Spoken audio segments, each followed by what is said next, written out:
I want to talk about friendship a little bit today.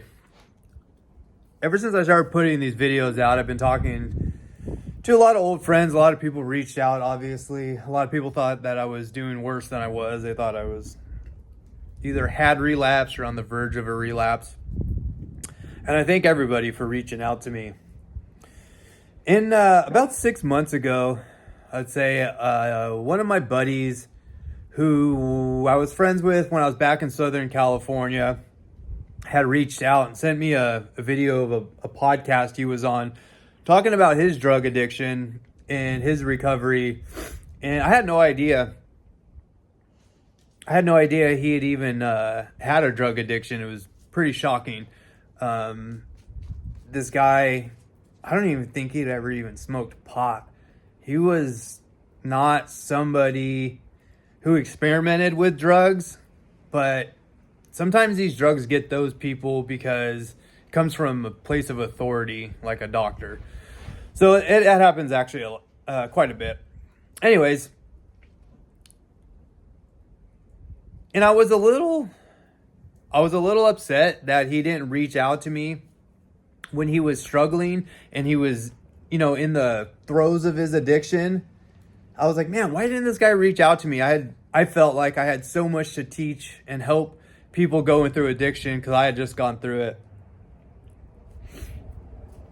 Now, I don't know, he probably just was embarrassed, honestly, to reach out. And I get it. I understand. I'm not going to hold it against him. I'm glad he found his way and he got sober and he didn't need to call me. So I'm glad he figured it out. But in talking to him, I found out that some of his closest friends weren't there for him that I thought should have been. And it just makes you think about who actually is a friend to you. We have a lot of people that we spend a lot of time with, like going and doing things together. People that we grew up with, spending a lot of time with, and we think all those people are going to be our best friends. And sometimes these friends are like the people you'd least expect it to be. A real true ride or die friend is going to make your problem their problem. And you do the same for them. I want you to really think about all your friends. I don't mean family, because family has a different bond to you, but think about the friends that you have right now and how many of those friends could you call at 3 a.m. and say, hey, can you come bail me out of jail? Whether you're in the right or the wrong, come get me out of jail. How many friends would do that? How many friends do you have that you can call at 3 in the morning and say you're broke on the side of the road? What really triggered me to talk about this was my oldest son. He's out in California right now, and he's having issues with this truck. So I started calling around to old friends that I had back there in Southern California that had shops and stuff, and people that I thought could help him mechanically.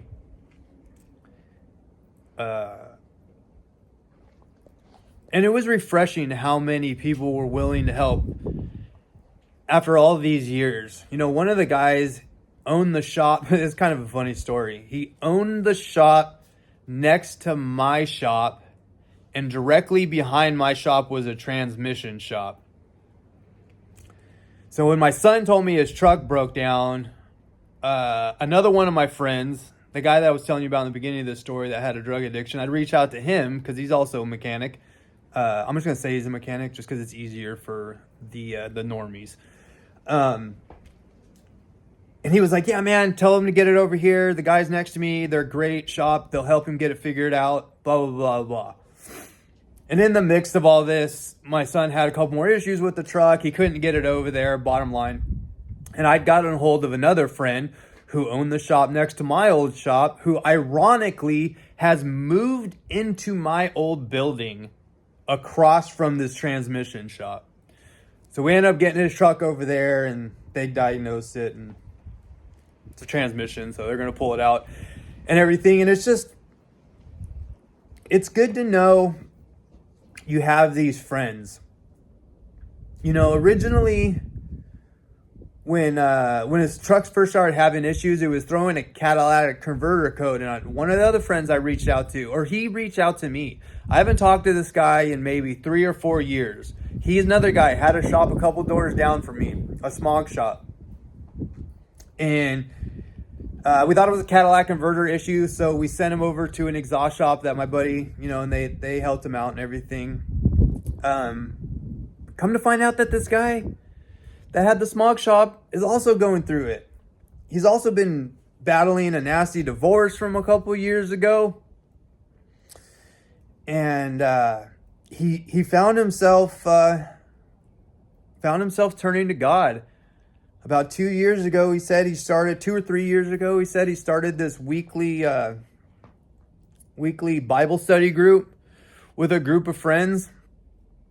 And it seems like that keeps being the answer to all this. You know, everybody seems like they're just so lost until they find God. It's just like too many coincidences, right? Too many coincidences. Friends are really important. Friends are really important.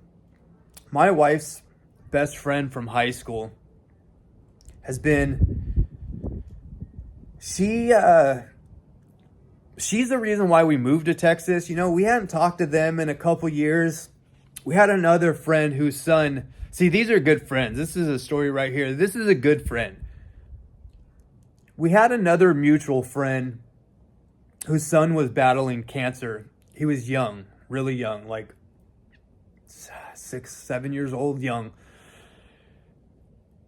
And she was right there. It was her ex-boyfriend's sister, like high school boyfriend's sister. They still had a relationship as they got older, and she had a kid, and he ended up with cancer really young. I want to say he might have been even younger. And she spent a lot of time with that family, going back and forth to Texas. Houston has a really good cancer hospital, I think, for kids. So she kept spending all this time going back and forth to Houston and stuff. And we hadn't talked to her a lot during my recovery. Not all good friends are going to be there all the time, right? Everybody has their own lives and their own battles, and she was in the middle of being there for this other friend, and we hadn't talked to him in a few years. And once I had gotten my shit together, my wife had called her, and she said that she was moving, and my wife's like, "Where are you guys moving?" You know, downtown Riverside, you know, up to the Woodcrest area, whatever. And she's like, "To Texas." "What? You guys are moving to Texas? That's crazy. We want to come visit." I want to say about 2 weeks after that phone call, we came and visited them.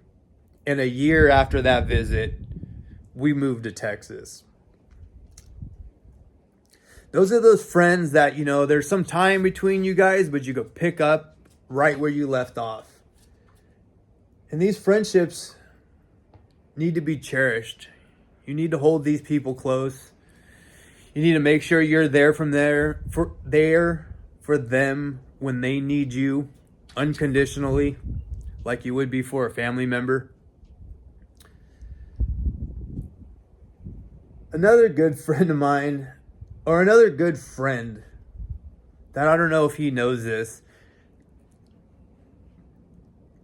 I take his words, he reminds me of like Morgan Freeman narrating National Geographic. Every time I talk to him, I feel like I'm just absorbing and learning so much. In fact, I begged him to move to Texas. So now you know who you are, but he ended up moving to Tennessee. He was a guy I met through my wife, actually. They worked together at a place, and I was just getting into archery, and he shot 3D archery. So he drugged me into 3D archery, and we got to know each other. But I wouldn't say we were tremendously close. We didn't like go to the bars together. Outside of archery and kids' birthdays, like we weren't crazy friends. Like we didn't just hang out at each other's houses for no reason, you know, on the weekends and stuff. Occasionally we would. He gave me a job right when I got sober, working construction. And at the time, obviously, I needed the work and I was just desperate and I didn't really care. My ego was dead at that point. So I was like, I'll just work construction for a little while. And toward the end of working construction, or working for him, sorry, I just had this complete selfish moment of, I'm so much better than doing this. How did I get here? You know, when I got sober, I was supposed to start back my fab shop and pick up right where I left off, and had a moment of weakness, I guess, and I walked off the job. And he didn't deserve that. He didn't deserve that. But he never held it against me. He's like, I get it, man. I get it, man. You're going through some shit. Figure it out. Figure it out. I hope for the best, you know. He's still a really good friend. He's still somebody I love talking to. He's had a strong faith his whole life, and he's somebody I'm going to lean to more now to learn about God and about the path I should be on. And I'm going to look up to him more because I feel like I have a lot to learn from him. You know, we have a lot to learn from our friends,